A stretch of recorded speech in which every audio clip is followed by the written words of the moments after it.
Analysis of philosophy optional subject. देखते हैं क्या बेनिफिट्स हैं, क्या डिसएडवांटेजेस हैं ऑफ चूजिंग दिस ऑप्शनल। एक तरह से ओवरव्यू आपको मिल जाएगा कि whether you have to choose this optional और नॉट।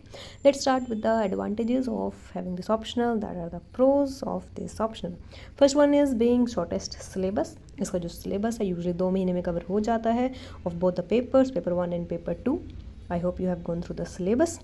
देन इसके बाद आता है स्टैटिक पार्ट, क्योंकि इसका जो सिलेबस होता है, जो सब्जेक्ट मैटर है, सब्जेक्ट मटेरियल है, दैट इज़ वेरी स्टैटिक।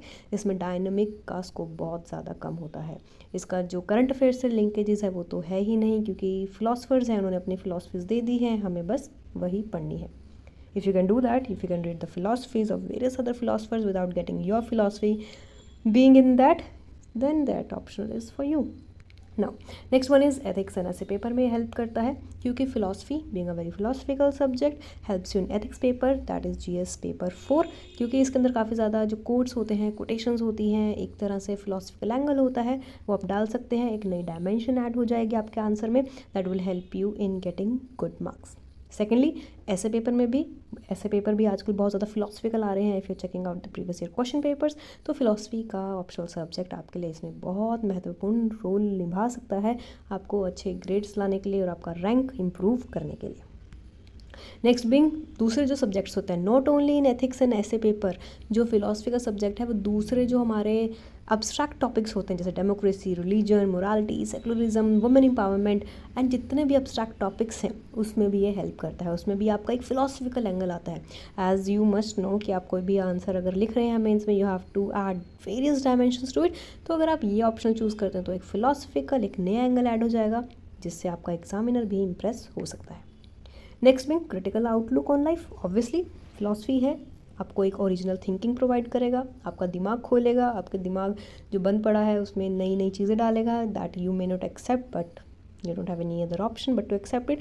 सो एक तरह से क्रिटिकल माइंडसेट भी डेवलप करेगा, एनालिटिकल थिंकिंग आपकी डेवलप हो जाएगी, कुछ ओरिजिनल पॉइंट्स आएंगे, कुछ नया स्टडी मटेरियल मिलेगा, पेपर्स में ऐड करोगे, आंसर लिखोगे and you will get good rank.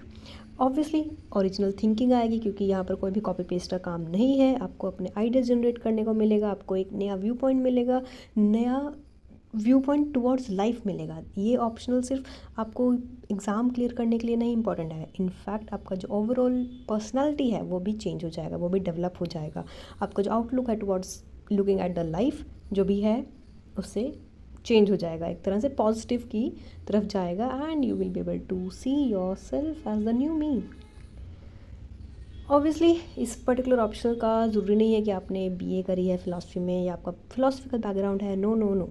आप किसी भी बैकग्राउंड से हो, लॉ बैकग्राउंड से हो, इंजीनियरिंग बैकग्राउंड से हो, कॉमर्स बैकग्राउंड से हो, जिस मर्जी बैकग्राउंड से हो, you can take this particular optional and attain good marks. बस आपको ये ध्यान रखना है, you have very much interest in this particular subject.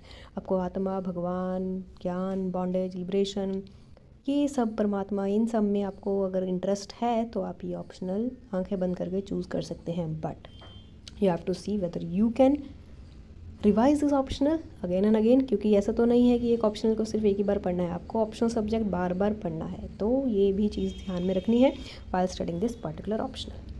इसके बाद अगर आप ये ऑप्शन चूज़ कर रहे हैं, आपको कोई भी प्रायर नॉलेज की ज़रूरत नहीं है, कोई भी प्रायर एक्सपीरियंस की ज़रूरत नहीं है, कोई भी beginner in any field as I have already said ये ऑप्शनल चूज़ कर सकता है, बस उसका इंटरेस्ट होना चाहिए इस ऑप्शनल में। So these are the pros of having this optional. Now let's move on to cons. What are the disadvantages of this particular optional? First, indirect and tougher questions आते हैं, बिकॉज बहुत ज़्यादा dynamic नहीं है ना ये subject, बहुत ज़्यादा स्टैटिक सब्जेक्ट है। तो यूपीएससी भी ट्रिकी इसमें खेलता है, वो बताता है आपको कि देखो तुमने तो छोटा सा सिलेबस पढ़ लिया, बट अब मैं क्वेश्चंस घुमा के दूंगा, अब मैं थोड़े ट्रिकी क्वेश्चंस दूंगा, थोड़े टफ क्वेश्चंस दूंगा। तो अगर आप मास्टर कर सकते हो, यूपीएससी को चैलेंज कर सकते हो, अपनी राइटिंग स्किल्स, अपनी एनालिटिकल स्किल्स दिखा सकते हो, then go for this optional.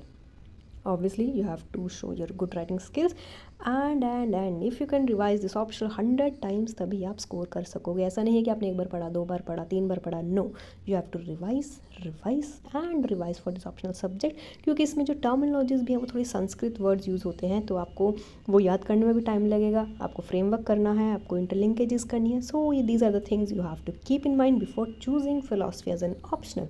So I hope I have made myself clear and आपको भी थोड़ी हेल्प मिलेगी how to choose your optional of philosophy. Okay, so that was it and stay tuned for more updates. Thank you.